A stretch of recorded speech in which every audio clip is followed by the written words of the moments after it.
2024 में झारखंड में विधानसभा के चुनाव है या फिर आने वाले विधानसभा के चुनाव में किसकी सरकार बनेगी? क्या एक बार फिर से 2014 की तरह झारखंड में डबल इंजन की सरकार होगी या फिर से महागठबंधन सरकार एक बार फिर से सत्ता पे काबिज होगी? भैया योजना भी मंगवा ली, बहुत सारा भैया बेरोजगार होगा। नेताओं के चाल चरित्र और उनके आचरण को देख रही है। ये भी विधानसभा के उम्मीदवार हैं, ये भी चुनाव लड़ने के आए हैं, क्योंकि इनके हाथों में भी एक बड़ा सा फाइल है।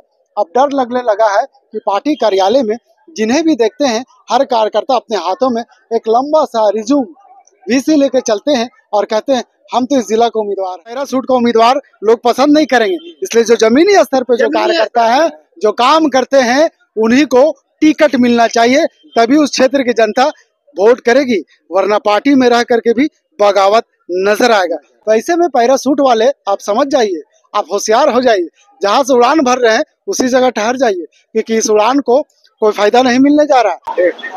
झारखंड विधानसभा चुनाव से पहले अब झारखंड में राजनीति सरगर्मी देखी जा रही है। चुनाव से पहले कांग्रेस भी जिस तरह से बीजेपी तमाम जिलों में परिवर्तन यात्रा निकाल कर अपने आप को मजबूत कर रही है और 2024 के चुनाव में फिर से सत्ता पाने के लिए उन्होंने जिस तरह से कार्यक्रम चला रहे हैं, अब उसी के तर्ज पर कांग्रेस में भी रेस देखने को मिल रहा है। इस वक्त राजधानी रांची के ललगुटुआ में है, हम आपको तस्वीरें दिखा रहे, देख लीजिए।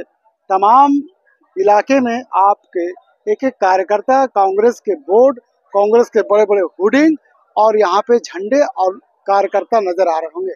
यह कार्यकर्ता यूं ही रांची के ललगुटुआ में नहीं आए हैं, झारखंड के तमाम जिलों से ये कार्यकर्ता एक एक गाड़ियों में सवार हो होकर यहाँ पे इस कार्यक्रम में पहुंचे हैं। और इस कार्यक्रम में 100-200 नहीं, बल्कि आप अंदाजा लगा लीजिए कि ब्लॉक स्तर के भी नेता यहाँ पे पहुंचे हैं। यानी सबको इच्छा है कि झारखंड में होने वाले विधानसभा के चुनाव में वो प्रत्याशी बने, जनता के बीच में जाए, जनता को अपनी भावनाओं को बताएंगे और एक बार फिर से झारखंड में विधानसभा का चुनाव लड़ेंगे। ऐसे में बड़ा स्थिति कांग्रेस के ऊपर ओह पोह की हो गई है, क्योंकि कांग्रेस के प्रदेश प्रभारी गुलाम अहमद भीर अभी जम्मू कश्मीर से चुनाव खत्म करके रांची लौटे हैं और ऐसे में उनका ये चुनाव के बाद 1 महीने के बाद ये पहला कार्यक्रम है। आप ये भी पता होगा कि झारखंड में चुनाव से पहले कांग्रेस ने अपनी जो प्रदेश अध्यक्ष है उसमें भी बदलाव किया है, यानी कमलेश कुमार महतो को प्रदेश अध्यक्ष नियुक्त किया है। ऐसे में पहली बार कांग्रेस ने बड़ा खेल खेला है, चुनाव से पहले ओबीसी को प्रदेश अध्यक्ष की जिम्मेवारी सौंपी है और कहीं ना कहीं इसके बहाने ओबीसी के जो कम्युनिटी के लोग हैं उसको अपने ओर आकर्षित करने का काम कर रहे हैं। राहुल गांधी ने बड़ा चाल चला है, कांग्रेस में चुनाव को झारखंड में एक अलग तरीके से, एक अलग अंदाज में लड़ना चाहती है। आज सभी प्रदेश के तमाम जो कार्यकर्ता हैं, तमाम जिले के जो नेता हैं, जो चुनाव लड़ना चाहते हैं, 2024 के विधानसभा चुनाव लड़ना चाहते हैं, वो तमाम कार्यकर्ता रांची के ललगुटुआ में आए हैं और कांग्रेस के तरफ से संवाद कार्यक्रम है। प्रदेश प्रभारी भी यहाँ पे मौजूद है और तमाम लोगों को जो मन की बात, दिल की बात टटोलने का काम कर रहे हैं। ऐसे में अगर फहरिस्त की बात करें तो विधायकों की काफी लंबी फहरिस्त है और इस लंबी फहरिस्त में सभी लोग चुनाव लड़ना चाहते हैं। भाई, झारखंड में 81 सीट है और 81 सीट में अगर 81 से ज्यादा हो तो आप अंदाजा लगा लीजिए कि कितने लोग चुनाव लड़ेंगे। अगर हम बात करें, कांग्रेस अकेले झारखंड में चुनाव नहीं लड़ रही है, बल्कि महागठबंधन का कांग्रेस हिस्सा है। ऐसे में आधे हिस्सेदारी तो जेएमएम की बनती है। अब देखना होगा जब झारखंड में सीट शेयरिंग का मामला क्लियर होगा तो झारखंड को कितने सीट पे चुनाव लड़ना है कांग्रेस को, ये तो अभी फिलहाल इस पे विराम लगा हुआ है, इस पे मामला अभी क्लियर नहीं हुआ। लेकिन जिस तरह से कांग्रेस ने कमर कस लिया है झारखंड विधानसभा चुनाव से पहले, अभी अगर हम बात करें तो झारखंड में 17 विधायक हैं और लोग इच्छा जता रहे हैं कि आने वाले समय में कांग्रेस का यहाँ पे प्रतिनिधित्व करे, यानी झारखंड में कांग्रेस के तरफ से मुख्यमंत्री का चेहरा हो। गुलाम अहमद भीर ने साफ तौर पर कार्यक्रम के दौरान कार्यकर्ताओं को कह दिया है कि कांग्रेस अलायंस है, कांग्रेस तभी इस तरह का दाव खेल सकती है, इस तरह का डिमांड कर सकती है जब कांग्रेस के 30 विधायक चुनाव जीत करके आएंगे। ऐसे में अगर बड़ा दल होगा तो निश्चित तौर पर लार्जेस्ट दल होने के नाते उन्हें सरकार बनाने का निमंत्रण भी मिलता है।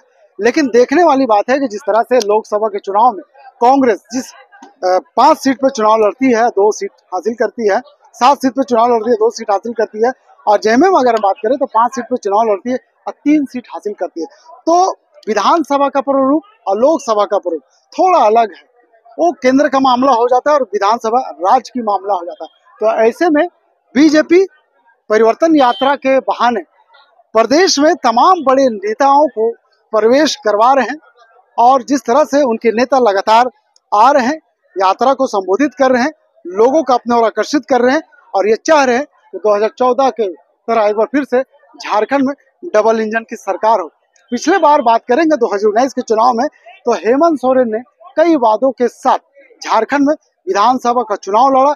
ऐसे में हेमंत सोरेन 4.5 साल तक सरकार को चलाते हैं और उसके बाद अचानक ईडी का रडार उनके ऊपर पड़ता है और 5 महीने तक जेल में बिताते हैं।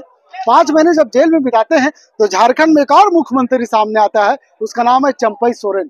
चंपई सोरेन ने 5 महीने की सरकार में कई चमत्कार तो दिखाए, लेकिन अंततः उन्हें हासिल यही हुआ कि जब हेमंत सोरेन जेल से बाहर आते हैं, जब उन्हें क्लीन चिट मिल जाती है, न्यायालय उन्हें छोड़ देते हैं, एक बार फिर से राज्य की सत्ता पर आसीन हो जाते हैं और फिर से सरकार को चलाने लगते हैं। इसी बीच चुनाव को नजदीक देखते हुए उन्होंने मैया सम्मान योजना लाकर महिलाओं को चेहरे पर खुशी लाने का काम किया है। ऐसे में एक बड़ा सवाल ये भी है कि एक तरफ महागठबंधन की सरकार मैया सम्मान के भरोसे सरकार में दोबारा काबिज होने के लिए हर संभव प्रयास कर रही है, वहीं बीजेपी के पास अभी भी उसके काट नहीं मिल रहे। इसीलिए बीजेपी के तमाम बड़े नेताओं ने घोषणा कर दिया कि अगर चुनाव में हम जीतते हैं तो दीदी सम्मान योजना लेकर आएंगे। अब देखने वाली बात है कि मैया सम्मान योजना बड़ा होगा या फिर दीदी सम्मान योजना, ये तो वक्त बताएगा। लेकिन जिस तरह से 24 में झारखंड में विधानसभा का चुनाव है और यहाँ की जनता चुप चुप नेताओं के चाल चरित्र और उनके आचरण को देख रही है और समझ रही है, चुनाव नजदीक आएगी, भावनाओं में इस बार राज्य की जनता नहीं बहेगी। जो सरकार जनता के लिए काम करेगी उसके साथ खड़ा रहेगी और आने वाले समय में उसका सरकार बनाएगी। अब फिलहाल हम कह सकते हैं कि ऐसी राजनीतिक गोटियां तमाम तरफ से कई तीर कई वार आपको देखने को मिल जाएंगे। अब नेताओं के बोल भी बदलना शुरू हो गया। नजदीक जैसे चुनाव आएंगे धीरे धीरे नेताओं के बोल में भी परिवर्तन आपको समझ में आएगा। आपने पिछले चुनाव में गधा तक चला था, इस बार गधा तक चल सकता है, तो तमाम ऐसे मुद्दे आ सकते हैं। फिलहाल हमारे साथ इस कार्यक्रम में अगर हम बात करेंगे तो कि यहाँ पे कांग्रेस के एक कार्यकर्ता हैं, इनसे जुड़ेंगे अब मुद्दा पर चर्चा करेंगे कि क्या ये भी विधानसभा के उम्मीदवार हैं, ये भी चुनाव लड़ने के आए हैं, क्योंकि इनके हाथों में भी एक बड़ा सा फाइल है। अब डर लगने लगा है कि पार्टी कार्यालय में जिन्हें भी देखते हैं हर कार्यकर्ता अपने हाथों में एक लंबा सा रिज्यूम वीसी लेकर चलते हैं और कहते हैं हम तो इस जिला के उम्मीदवार हैं। क्या आप भी उसी में शामिल है क्या सर? टिकट में नहीं शामिल है लेकिन साथ में है। क्या लग रहा है इस बार? इस बार तो चांस है, हम लोग का हटिया विधानसभा तो निकालेगा। अच्छा, हटिया विधानसभा, तो यानी आप देख लीजिए हटिया विधानसभा रांची का एक बड़ा विधानसभा है और यहाँ पे इस विधानसभा में अगर बात करें तो यहाँ पे जो मुस्लिम वोट है, मुस्लिम आबादी है, बहुत ज्यादा है और यहाँ पे एक सीट जो लगातार कांग्रेस ये मांग कर रही है कि बोकारो और हटिया विधानसभा में मुस्लिम उम्मीदवार दिया जाए। आपने देखा था कि 2014 की बात करेंगे उससे पहले की तो वहाँ पे कांग्रेस की तरफ से इजराइल अंसारी वहाँ के विधायक हुआ करते थे, उनके देहांत के बाद वो सीट अब बीजेपी के खेमे में चले गए और वहाँ से विरंची नारायण विधायक है। क्या कुछ कहेंगे आने वाले समय में क्या कुछ हो सकता है, सरकार किसकी बनेगी? सरकार तो लग रहा है जैसा देख रहे हैं कोई इस हिसाब से फिर दोबारा इस सरकार फिर आ जा सकते हैं। क्यों? क्योंकि काम भी बढ़िया कर रहा है, इसी कारण से। कौन काम सर? पूरा मैया वगैरह निकाल दिए हैं, अभी देखिए ना वैकेंसी करके बहुत आदमी को भी बहाल कर रहे हैं, इस कारण से लग रहा है कि चांस इनका है पूरा बनने का। देखिए मैया योजना निकाल दी है, मैया योजना पे तो चंपई सोरेन कर रही, तो मेरा योजना है। अब वैकेंसी का जो आप बात कर रहे हैं, युवा कर रहे हैं कि 2015 का वैकेंसी आप एग्जाम ले रहे हैं। बिजली बिल माफ हुआ, लोन माफ हुआ, किसान लोग का ऋण माफ हो गया, ये सब काम हुआ है, बढ़िया से हुआ है। मानते हैं? एकदम मानते। बीजेपी कह रही कि नहीं हुआ? नहीं, अगेंस्ट पार्टी कुछ का है, लेकिन जो सरकार है वो काम तो कर रहे हैं, सही कर रहे हैं। चलिए यहाँ पे एक और हमारे साथी हैं जो राजनीति समझ रखते हैं और कहते हैं कि एक बार झारखंड में फिर से हेमंत की सरकार आएगी, आना चाहिए या नहीं आना चाहिए, ये तो राज्य की जनता बताएगी। जब चुनाव होगा, वोटिंग होंगे, जब उसका परिणाम आएगा तो आपको भी समझ में आ जाएगा कि किसकी सरकार आगे। फिलहाल अभी मंथन है, संवाद है, कार्यक्रम है, हम चर्चा कर रहे हैं। क्या लग रहा है सर? ये इस बात है कि हटिया विधानसभा क्षेत्र में हर बार सबको चांस मिला, लेकिन इस बार प्रेम प्रकाश नाथ साहदेव को टिकट मिलना चाहिए। कि हर बार यहाँ का उम्मीदवार कहीं दूसरा जगह रहता है, लेकिन इस बार हम लोग चाह रहे हैं कि हम लोग का जो हो वो लोकल हो। हाँ, और यहाँ का लोकल रहेगा, सबको अच्छा से दुख दर्द को जानेगा, हर चीज को पहचानेगा, और काम करने में भी है। और अभी कोई पोस्ट में नहीं रहते हुए भी हर तरह से वो काम कर रहे हैं। हाँ, चलिए, आपने एक शब्द को सुना होगा कि पैराशूट से उतरने वाले कैंडिडेट नहीं होते, उम्मीदवार नहीं होते। अब इस चुनाव में स्थानीय मुद्दा उभर करके सामने आ रहे हैं और लोगों का कहना है कि पैराशूट का उम्मीदवार लोग पसंद नहीं करेंगे। इसलिए जो जमीनी स्तर पे जो कार्यकर्ता है, जो काम करते हैं, उन्हीं को टिकट मिलना चाहिए, तभी उस क्षेत्र की जनता वोट करेगी, वरना पार्टी में रह करके भी बगावत नजर आएगा। तो ऐसे में पैराशूट वाले आप समझ जाइए, आप होशियार हो जाइए, जहां से उड़ान भर रहे हैं उसी जगह ठहर जाइए, क्योंकि इस उड़ान को कोई फायदा नहीं मिलने जा रहा। सर, ये तो ठीक है, हम आपकी बात मान लिए, लेकिन क्या लग रहा है, आप बड़ा डिमांड कर रहे थे मीर साहब से कि कांग्रेस का मुख्यमंत्री होना चाहिए, कैसे संभव है? नहीं, देखिए, हर क्षेत्र कोई अपना अपना अगर उम्मीदवार हो, हाँ, तो बढ़िया है। हम लोग चाह रहे कि हटिया विधानसभा से प्रेम प्रकाश नाथ साहदेव को जमीनी स्तर से टिकट मिले। हटिया में ये पार्टी तय करेगी कि किनको टिकट देना है। हम चर्चा कर रहे हैं चुनाव पे, सिर्फ हटिया की बात नहीं करेंगे, हम तमाम झारखंड की बात करेंगे। देखिए, भागिएगा मत, हमारे साथ अच्छे फंस जाते हैं, रुक जाते हैं, आप भी रुक जाइए। बोलिए, क्या बोल रहे? झारखंड में क्या होगा इसकी? झारखंड में अगर चांस है कांग्रेस का, कांग्रेस 17 में टिकल रहीगा। नहीं, कुछ बढ़ेगा। कितना बढ़ेगा? कम से कम 20 से ऊपर हो जाएगा, 25-30 तक जाएगा। इस बार कौन बाबा से हाथ दिखा का है? बाबा साहब से तो हम लोग अनुमान लगाए हैं, बहुत जगह जाके बहुत जगह पूछते हैं तो पता चलता है कि कांग्रेस का सीट बढ़ेगा। कम से कम कभी कभी मेरा ये स्टाइल मजाकिया होता है, लेकिन वाकई ये सीरियस था। आने वाले विधानसभा के चुनाव में जनता जवाब देगी कि जिस तरह से एक तरफ तुष्टीकरण की राजनीति, दूसरी तरफ भावनाओं की राजनीति। अब देखना यह होगा कि जिस तरह से मुख्यमंत्री हेमंत सोरेन ने चुनाव के अंतिम चरण में मैया योजना ला करके उन्होंने जो काम किया है, महिलाओं के चेहरे पर जो खुशी लाने का काम किया है, शायद इस बहाने एक बार फिर से सत्ता पे काबिज हो सकते हैं।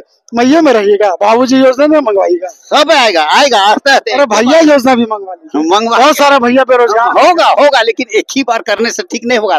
इसके बाद में फिर सक्सेस हो जाएंगे तो फिर में भाई योजना, बहन योजना सब तो चलिए रहा है, इस भी चले। राज्य के युवा मानते हैं कि जिस तरह से सरकार ने मैया योजना लाया है, उसी तरह से सरकार ने 2019 के चुनाव में अपने मैनिफेस्टो में एक बात को शामिल किया था, और वो ये बात था कि राज्य के बेरोजगार युवाओं को बेरोजगारी भत्ता मिलेगा। सरकार ने अभी तक बेरोजगार युवाओं को बेरोजगारी भत्ता नहीं दिया है, इसका भी आवाज उठ रहा है। सरकार ने कई ऐसे काम किए हैं जो वाकई काबिले तारीफ है, लोग उसको सम्मान दे रहे हैं, लोग तारीफ कर रहे हैं। लेकिन अब देखने वाली बात है कि इन कामों से हेमंत सोरेन महागठबंधन पर क्या असर करेगा, या फिर आने वाले विधानसभा के चुनाव में किसकी सरकार बनेगी। क्या एक बार फिर से 2014 की तरह झारखंड में डबल इंजन की सरकार होगी, या फिर से महागठबंधन सरकार एक बार फिर से सत्ता पे काबिज होगी। बने रहिए वीडियो के साथ।